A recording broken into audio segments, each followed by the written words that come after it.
नमस्कार साथियों, आप सभी का स्वागत है आपके अपने channel triple R defence academy पर। हम लोग आज आईटीबीपी ट्रेडमैन की मैराथन की दूसरी क्लास लेने वाले हैं। जी हाँ, इतिहास की आपकी ये दूसरी मैराथन क्लास होगी। इसमें आपको 200 प्रश्नों का यानी 200 से ज़्यादा प्रश्न आपके होंगे। तो यहाँ पर हमने वन लाइनर फॉर्म में आपके 200 प्रश्नों का सुपर फास्ट तरीके से रिवीजन करने वाले हैं। अगर आपको वीडियो अच्छी लगे तो वीडियो को लाइक कर दीजिएगा, दोस्तों को भी अपने शेयर कर दीजिएगा। चैनल को अगर अभी तक आपने सब्सक्राइब नहीं किया है तो कर लीजिएगा, क्योंकि आने वाले समय में आपको इसी प्रकार की वीडियो हमारे चैनल के माध्यम से मिलती रहेंगी। तो चलिए चालू करते हैं हमारा जो आज का सेशन है उसकी ओर। चलिए तो देख लेते हैं हमारा जो आज का पहला प्रश्न है। तो यहाँ पर आपसे पूछ लेगा, मंदिर निर्माण कला में विमान शैली का प्रचलन कब हुआ था। जी हाँ, मंदिर जो आपका निर्माण कला में विमान शैली का जो प्रचलन हुआ था ये चोल वंश के शासन काल में हुआ था। याद रखिएगा, चोल वंश के शासन काल में।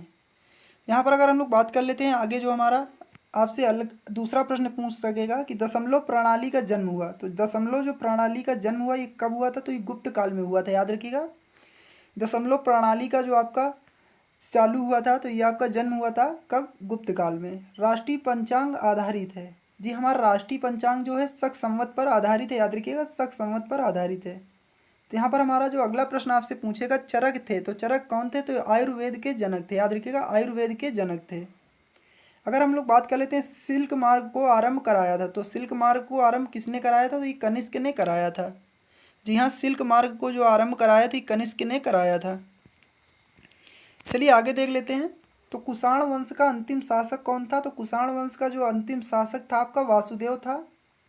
अगर बात कर लेते हैं गुप्त वंश की नींव किसने डाली, तो वायु पुराण से मिलती है। याद रखिए, गुप्त वंश की जो जानकारी, माफ करिएगा, गुप्त वंश की जो नींव डाली थी वो श्री गुप्त ने डाली थी, लेकिन इसकी जानकारी जो आपकी मिलती है वायु पुराण से।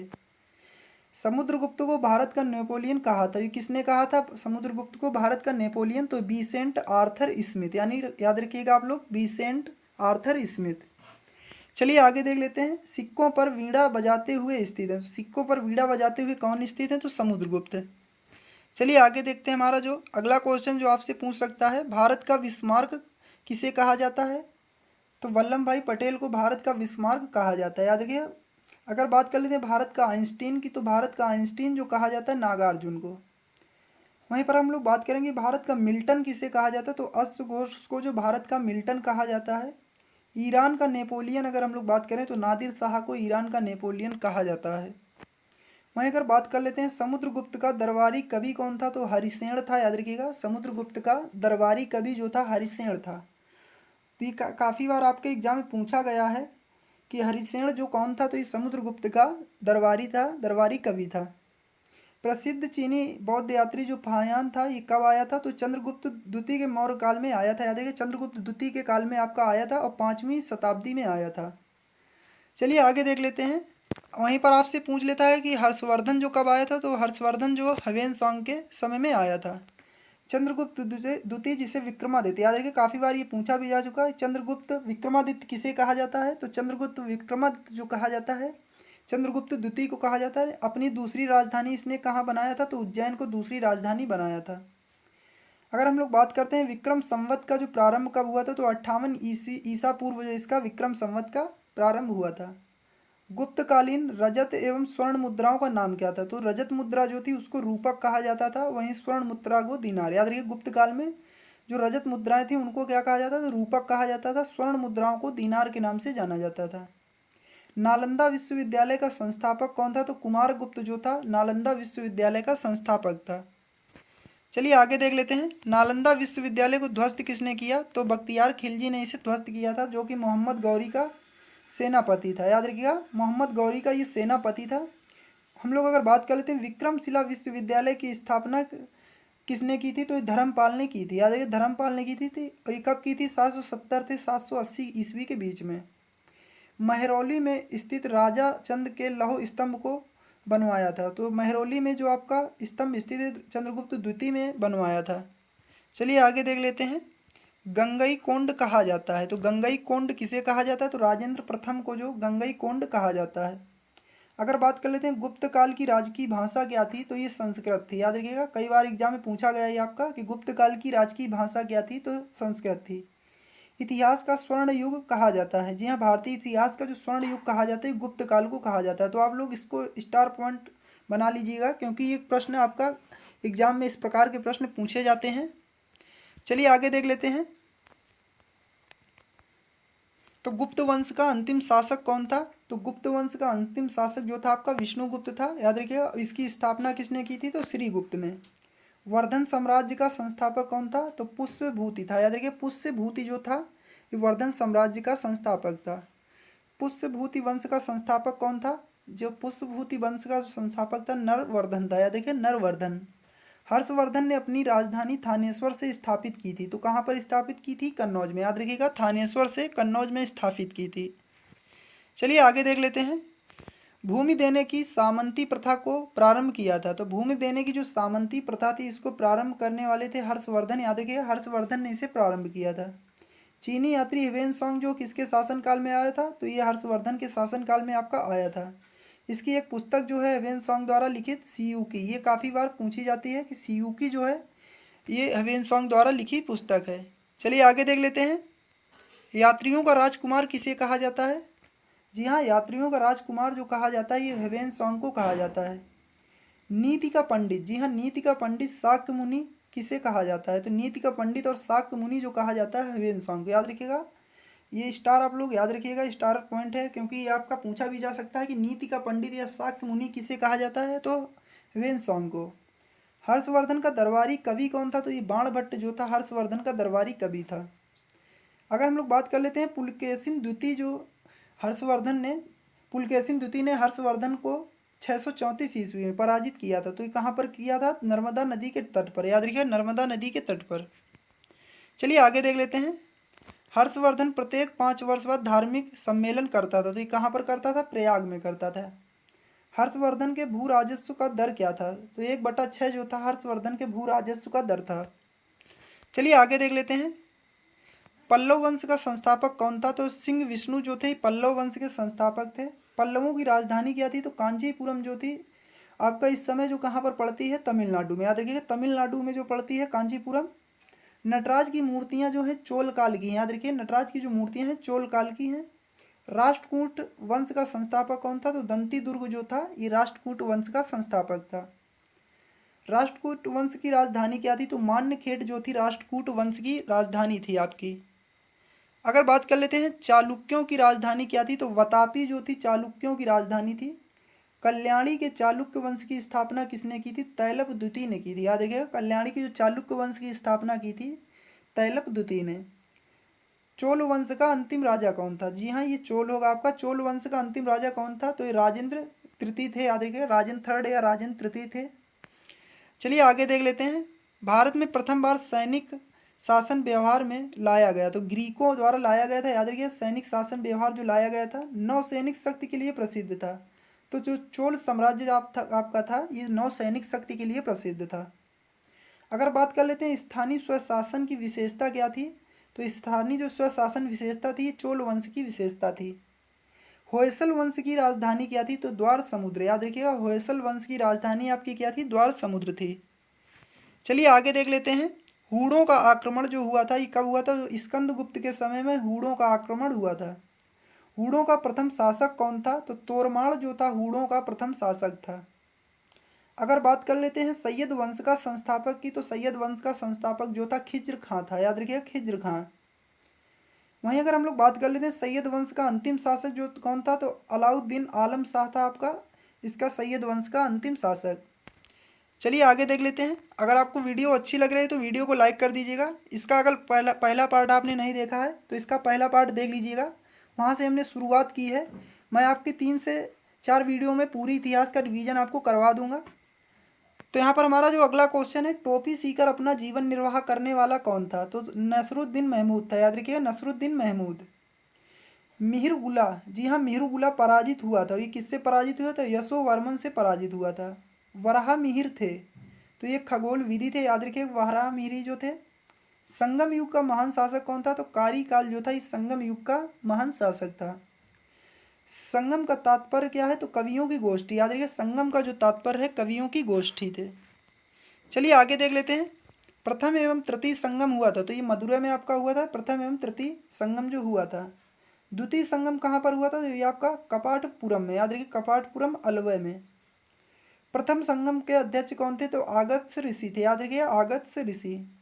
जजिया कर का प्रचलन किया था तो मोहम्मद बिन कासिम ने, याद रखिए जजिया कर जो आपका चालू किया था तो ये किया था मोहम्मद बिन कासिम ने। अरबों ने भारत पर आक्रमण किया तो अरबों ने भारत पर आक्रमण किया था, ये किसके नेतृत्व में किया था? मोहम्मद बिन कासिम के नेतृत्व में, याद रखिएगा मोहम्मद बिन कासिम के नेतृत्व में। और भारत पर आक्रमण करने वाला पहला मुस्लिम शासक कौन था? तो मोहम्मद बिन कासिम था, याद रखिएगा। और कब किया था? 712 ईस्वी में। चलिए आगे देख लेते हैं। महमूद गजनवी ने भारत पर हमला किया था तो महमूद गजनवी भारत पर कितने बार हमला किया? तो इस 17 बार हमला किया था। और पहला जो आक्रमण इसने किया था तो 1000 ईस्वी में किया था, याद रखिए 1000 ईस्वी में। अगर हम लोग बात कर लेते हैं 1191 की, जो तराइन का प्रथम युद्ध हुआ था, पृथ्वीराज चौहान ने किसको हराया था? तो मोहम्मद गौरी को। तो यहाँ पर ही आपका पहला युद्ध जो तराइन का हुआ था 1191 में हुआ था, किसके किसके बीच में आपका? तो पृथ्वीराज चौहान और मोहम्मद गौरी, जिसमें आपके मोहम्मद गौरी की हार हुई थी और पृथ्वीराज चौहान की जीत।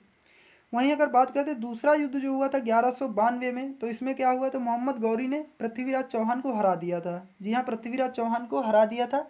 और इसी युद्ध से आपके क्या है, भारत में मुस्लिम साम्राज्य की स्थापना हुई थी, मुस्लिम साम्राज्य की नींव पड़ी थी। चलिए आगे देख लेते हैं।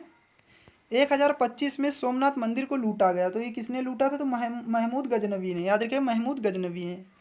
चलिए आगे देख लेते हैं। मोहम्मद बिन तुगलक अपनी राजधानी दिल्ली से ले गया तो ये ले गया था दौलताबाद, याद रखिए दौलताबाद ले गया था। तैमूर लंग ने भारत पर आक्रमण किया तो ये कब किया? 1938 ईस्वी में। कब किया था? नासरुद्दीन महमूद के काल में। जौनपुर नगर का संस्थापक कौन है? तो ये आपका फिरोज शाह तुगलक होगा, याद रखिएगा जौनपुर नगर का जो संस्थापक है फिरोज शाह तुगलक। चलिए आगे देख लेते हैं। हैदराबाद में स्थित जो चार मीनार का निर्माण किसने करवाया था? कुली कुतुबुश ने, याद रखिएगा हैदराबाद में जो स्थित चार मीनार है तो इसका निर्माण कुली कुतुबुश शाह ने 1591 ईस्वी में कराया था। कश्मीर का अकबर किसे कहा जाता है? जैनुल आबदीन जो है, याद रखिए जैनुल आबदीन को कश्मीर का अकबर कहा जाता है। चलिए आगे देखते हैं। तंजौर के बृहदेश्वर मंदिर जो है को बनवाया था तो बृहदेश्वर मंदिर को चोल शासक राजराज जो प्रथम थे आपने उन्होंने बनवाया था, याद रखिए राजराज प्रथम ने। ये चोल शासक थे तो इन्होंने बृहदेश्वर का जो मंदिर था तंजौर में बनवाया था। चलिए आगे देख लेते हैं। तो यहाँ पर जयपुर के राजा सवाई जयसिंह ने किन चार स्थानों पर जंतर मंतर का निर्माण करवाया था? तो जो राजा सवाई जयसिंह थे तो इन्होंने दिल्ली, उज्जैन, जयपुर तथा मथुरा में जो जंतर मंतर का निर्माण कराया था। पूर्व का सिराज कहा जाता है तो जौनपुर को जो है पूर्व का सिराज कहा जाता है। अगर बात कर लेते हैं ताली कोटा का युद्ध कब हुआ था? तो 1565 ईस्वी में हुआ था, याद रखिए विजयनगर और बहमनी राजाओं के बीच में हुआ था ये।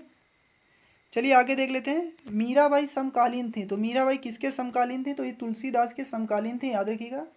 मीराबाई का जन्म कब हुआ था? तो 1499 ईस्वी में हुआ था। और ये कहाँ पर हुआ था? तो लगभग मेड़ता यानी मेड़ता कुदकी नामक ग्राम में हुआ। तो कभी कभी आपका ये प्रश्न भी पूछ लेता है। चलिए आगे देख लेते हैं।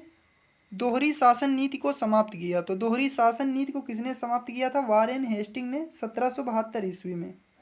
रानी लक्ष्मीबाई को अंतिम युद्ध में सामना करना पड़ा था तो किसका सामना करना पड़ा था? यूरोज का सामना करना पड़ा था।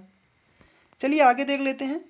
अनुशीलन समिति का स्थापना किसने की थी? तो अनुशीलन समिति की स्थापना बारिंद्र घोष एवं भूपेंद्र नाथ दत्त ने की थी, याद रखिए बारिंद्र नाथ घोष एवं भूपेंद्र नाथ दत्त ने। भक्त तुकाराम समकालीन थे तो भक्त तुकाराम किसके समकालीन थे? तो ये आपके समकालीन थे जहांगीर के, याद रखिए जहांगीर के ये समकालीन थे। आगे देख लेते हैं हम लोग। गुलाम वंश की स्थापना कब हुई थी? तो 1206 ईस्वी में हुई थी और किसने की थी? तो कुतुबुद्दीन ऐबक ने की थी। दिल्ली का पहला मुसलमान शासक कौन था? तो ये कुतुबुद्दीन ऐबक था, याद रखिएगा कुतुबुद्दीन ऐबक था। कुतुब मीनार का निर्माण कार्य पूरा करवाया था तो निर्माण कार्य जो पूरा करवाया था तो ये इल्तुतमिश ने करवाया था, याद रखिएगा। और इसकी जो नींव रखी थी ये कुतुबुद्दीन ऐबक ने रखी थी। इक्तादारी व्यवस्था का प्रचलन प्रारंभ हुआ था तो ये कब हुआ था? इल्तुतमिश के समय में। कुतुब मीनार का निर्माण किया गया था तो बख्तियार काकी की स्मृति में, याद रखिए काफ़ी बार आपके एग्जाम में पूछा गया जो कुतुब मीनार निर्माण की स्मृति में किसकी स्मृति में बनाया गया था कुतुब मीनार? तो बख्तियार काकी की स्मृति में। चलिए आगे देख लेते हैं। लाख बख्श कहा जाता तो लाख बख्श किसे कहा जाता? कुतुबुद्दीन ऐबक को, क्योंकि ये लाखों का दान कर देता था इसीलिए इसको लाख बख्श कहा जाता था। ढाई दिन का झोपड़ा किसने बनवाया? तो कुतुबुद्दीन ऐबक ने बनवाया। ये कहाँ पर है? अजमेर में है, याद रखिएगा, अजमेर में। मोहम्मद गौरी ने प्रथम आगता प्रदान किया था। तो मोहम्मद गौरी ने किसको आगता प्रदान किया था? तो कुतुबुद्दीन ऐबक को। चलिए आगे देख लेते हैं। कुतुबुद्दीन ऐबक की मृत्यु हुई थी, तो ये कैसे हुई थी? चौगान खेलते समय घोड़े से गिरकर हुई थी, याद रखिएगा। चलिए आगे देख लेते हैं। इक्ता सेना का गठन किसने किया था? तो इक्ता सेना जो बनाई थी ये इल्तुतमिश ने बनाई थी। दिल्ली की गद्दी पर बैठने वाला पहला अफगान शासक कौन था? तो पहला अफगान शासक था आपका बहलोल लोदी, याद रखिएगा। बहलोल लोदी जो था दिल्ली की गद्दी पर बैठने वाला पहला अफगान शासक था। दिल्ली सल्तनत की राजभाषा क्या थी? तो ये थी फारसी, याद रखिएगा। दिल्ली सल्तनत की राजभाषा क्या थी? तो ये थी फारसी। चलिए आगे देख लेते हैं। दिल्ली सल्तनत का अंतिम शासक कौन था? तो इब्राहिम लोदी था, याद रखिएगा। दिल्ली सल्तनत का जो अंतिम शासक था इब्राहिम लोदी था, क्योंकि यहाँ पर बाबर व इब्राहिम लोदी के बीच में जो आपका युद्ध हुआ था, जी हाँ, बाबर और आपका जो इब्राहिम लोदी के बीच में पानीपत की जो पहली लड़ाई हुई थी, वहीं से आपका जो क्या हुआ था, गुलाम जो आपका मुगल वंश की स्थापना हुई थी। बाबर ने मुगल वंश की स्थापना की थी वहीं से। गुप्तचर विभाग को संगठित किया था। तो गुप्तचर विभाग को किसने संगठित किया था? अलाउद्दीन ने, याद रखिएगा, अलाउद्दीन ने। दू अस्पा सी अस्पा मनसब की शुरुआत किसने की थी? तो दू अस्पा और सी अस्पा जो मनसब की शुरुआत की थी जहांगीर ने। चलिए आगे देख लेते हैं। चांदी का टंका और तांबे का जीतल, जी हाँ, ये सिक्का थे, ये किसने चलवाया था? तो इल्तुतमिश ने चलवाया था चांदी का टंका और तांबे का जीतल। शुद्ध अरबी सिक्का जारी करने वाला पहला तुर्क कौन था? तो ये आपका था इल्तुतमिश, याद रखिएगा, इल्तुतमिश। चलिए आगे देख लेते हैं। चंगेज खान ने भारत पर आक्रमण किया, तो इल्तुतमिश के समय में चंगेज खान ने भारत पर आक्रमण किया था। कुतुबुद्दीन ऐबक का मकबरा स्थित है, तो ये कहाँ पर स्थित है? लाहौर में, याद रखिएगा। काफ़ी बार एग्जाम में पूछा गया है कुतुबुद्दीन ऐबक का मकबरा कहाँ पर स्थित है? तो लाहौर में। मोहम्मद बिन तुगलक का मूल नाम क्या था? तो ये जूना खां इसका मूल नाम था।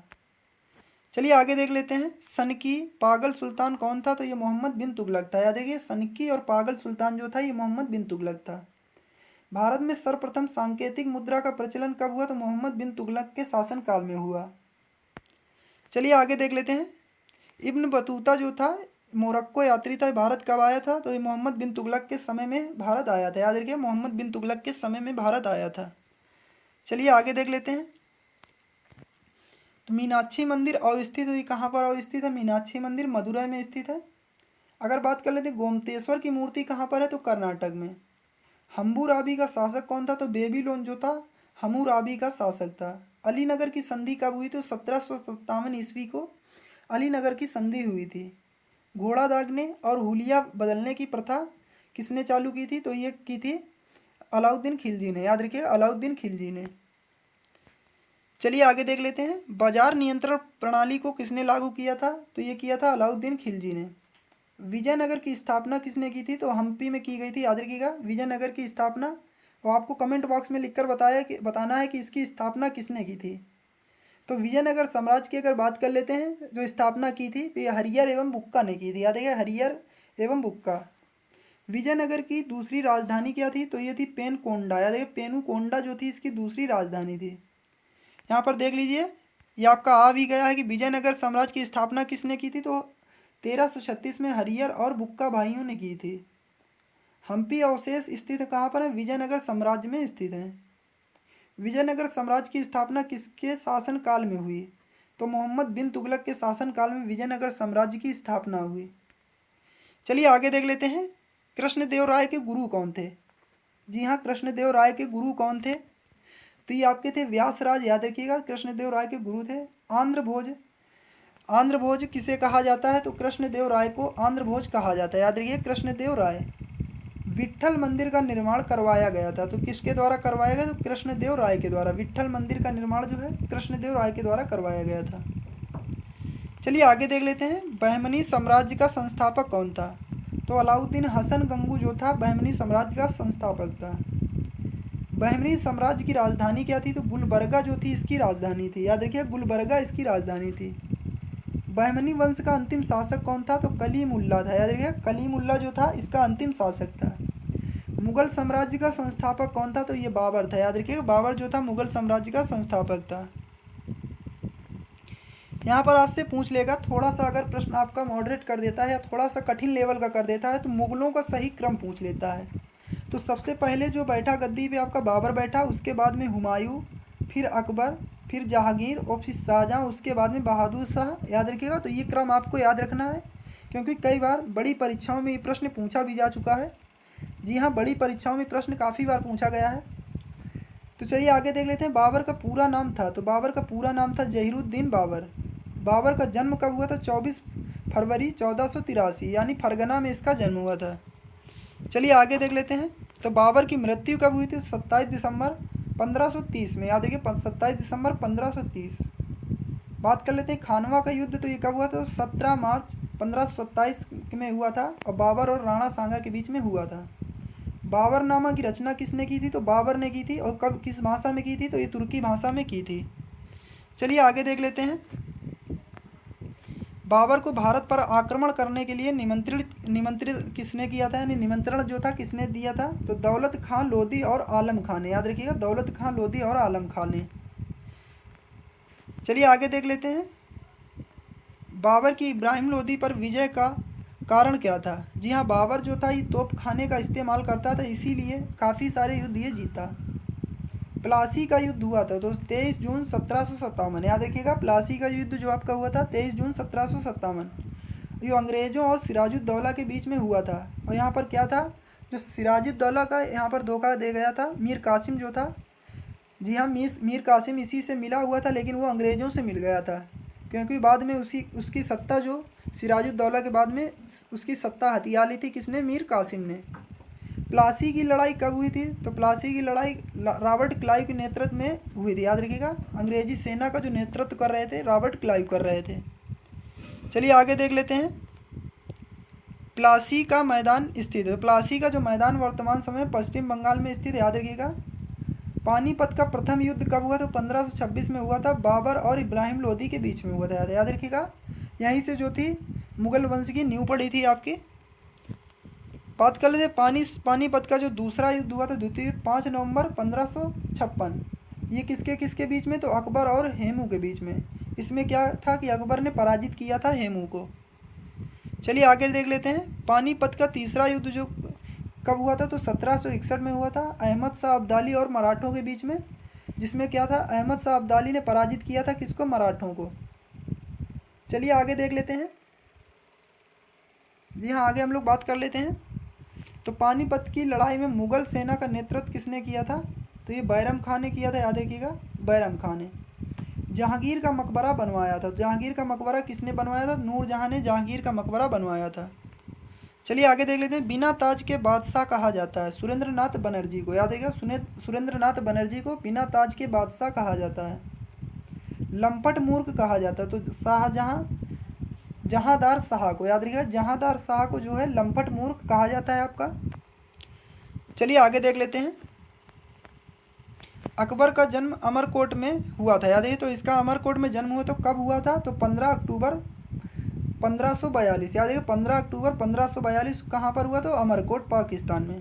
अकबर का राज्याभिषेक कब हुआ? तो 14 फरवरी 1556 में। याद है, 1556 में। कहाँ पर? कलानौर किला में हुआ था, जो कि पंजाब में स्थित है।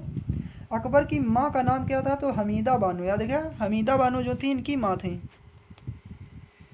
अकबर ने जड़ी कलम की उपाधि दिया था। तो जड़ी कलम किसे कहा था? तो मोहम्मद हुसैन कश्मीरी को। याद रखिएगा, मोहम्मद हुसैन कश्मीरी को जड़ी कलम कहा था इन्होंने। अकबर ने सीरी कलम की उपाधि किसे दी थी? तो ये दी थी अब्दुस समद को। याद रखिए, अब्दुस समद जो थे उनको दी थी। सर्वाधिक धर्मनिरपेक्ष दृष्टिकोण रखने वाला मुगल शासक कौन था? तो ये था आपका अकबर। चलिए आगे देख लेते हैं।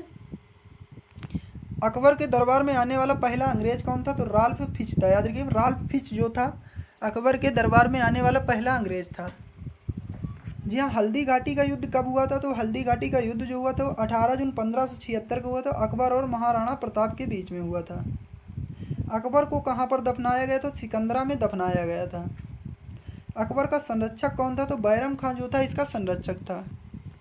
चलिए आगे देख लेते हैं। मुगल काल की जो राजकीय भाषा क्या थी? तो मुगल काल की राजकीय भाषा थी फारसी। फतेहपुर सीकरी के बुलंद दरवाज़ा को किसने बनवाया था? तो अकबर ने बनवाया था। याद रखिएगा, और गुजरात विजय के उपलक्ष्य में बनवाया था 1572 ईस्वी में। यहाँ पर पूछा गया है कि अकबर ने चित्तौड़ पर विजय कब प्राप्त की, तो ये 1567 को प्राप्त की थी। चलिए आगे देख लेते हैं। तो यहाँ पर सिर ए अकबर के लेखक कौन है? जी हाँ, सिर ए अकबर के जो हैं लेखक हैं दारा शिकोह। याद रखिए, दारा शिकोह जो हैं सिर ए अकबर के लेखक हैं। यहाँ पर अगर बात कर लेते तुलसीदास जो समकालीन किसके थे, तो अकबर के समकालीन थे तुलसीदास। अकबर ने दास प्रथा का अंत किया था, तो 1562 में दास प्रथा का अंत किया था इन्होंने। मनसबदारी प्रथा का प्रवर्तन किया था, तो अकबर ने किया था, याद रखिएगा, मनसबदारी प्रथा का जो आपका प्रवर्तन किया था। दीन इलाही या तौहीद इलाही, जी हाँ, ये कई बार एग्जाम में पूछा गया है। दीन इलाही या तौहीद इलाही धर्म को अकबर ने शुरू किया था, तो 1582 में शुरू किया था। बीरबल का वास्तविक नाम क्या है, तो महेश दास जो था बीरबल का वास्तविक नाम था। फैजी तथा बीरबल अकबर के दरबार में रहते थे। याद रखिए, फैजी तथा बीरबल जो थे अकबर के दरबार में रहते थे। तुगलक वंश का अंत हुआ, तो 1412 ईस्वी में तुगलक वंश का अंत हुआ था। ये वो पॉइंट हैं जो आपके डायरेक्टली एग्जाम में पूछे जाते हैं। जी हाँ, यहाँ से आपके प्रश्न बनते रहते हैं। भक्ति आंदोलन की पृष्ठभूमि तैयार किया था, तो रामानुजाचार्य ने भक्ति आंदोलन की पृष्ठभूमि तैयार की थी। मुगल दरबार में उपस्थित होने वाला पहला अंग्रेज कौन था, तो विलियम हॉकिंस था। याद रखिएगा, कई बार आपके एग्जाम में पूछा गया है कि मुगल दरबार में उपस्थित होने वाला पहला अंग्रेज कौन था, तो विलियम हॉकिंस था। सम्राट जहांगीर के समय प्रसिद्ध चित्रकार, जी हाँ, कौन था, तो ये था उस्ताद मंसूर एवं अबुल हसन। बात कर लेते हैं मुमताज़ महल का असली नाम क्या था, तो अर्जुमंद बानो बेगम। याद रखिए, जो मुमताज़ महल का असली नाम था अर्जुमंद बानो बेगम। चलिए आगे देख लेते हैं। दिल्ली के प्रसिद्ध लाल किला तथा जामा मस्जिद को बनवाया था, तो ये बनवाया था शाहजहाँ ने। दिल्ली की जो लाल किला है और जामा मस्जिद है उसको बनवाया था शाहजहाँ ने। शाहजहाँ का जन्म हुआ था, तो ये कब हुआ था, 5 जनवरी 1592 को लाहौर में हुआ था। शाहजहाँ के बचपन का नाम क्या था, तो खुर्रम इनके बचपन का नाम था। शाहजहाँ के बचपन का नाम था खुर्रम। चलिए आगे देख लेते हैं। शाहजहाँ की माता का नाम क्या था, तो जगत गोसाई शाहजहाँ की माता का नाम था। याद रखिएगा, शाहजहाँ को कैद करके औरंगजेब ने कहाँ रखा था, तो आगरे के किले में इनको कैद करके रखा था। चलिए आगे देख लेते हैं। आगरे के किले में जामा मस्जिद का निर्माण किसने कराया, तो जहां आरा बेगम ने। याद रखिए, आगरे के किले में जो जामा मस्जिद स्थित है उसका निर्माण जहां आरा बेगम ने कराया था। दिल्ली के लाल किले में मोती मस्जिद का निर्माण किसने कराया, तो ये कराया था मोती मस्जिद का निर्माण औरंगजेब ने। तानसेन का मकबरा कहाँ पर है, तो ग्वालियर में है तानसेन का मकबरा। तानसेन के प्रारंभिक गुरु कौन थे, जी हाँ, तानसेन के प्रारंभिक गुरु की अगर बात कर लेते हैं तो ये थे मोहम्मद गौस। याद रखिए, मोहम्मद गौस। चलिए आगे देख लेते हैं। तो यहाँ ये था हमारा आज का सेशन। आपको ये सेशन कैसा लगा? अगर आपको वीडियो अच्छा लगा हो तो वीडियो को लाइक कर दीजिएगा। अगर आपको ये वीडियो अच्छा लगा हो तो वीडियो को लाइक कर दीजिएगा। अगर आप हमारे साथ पहली बार जुड़े हों तो चैनल को सब्सक्राइब कर लीजिएगा। जी हाँ, दोस्तों को भी अपने शेयर कर दीजिएगा। तो इसी के साथ में जय हिंद, जय भारत।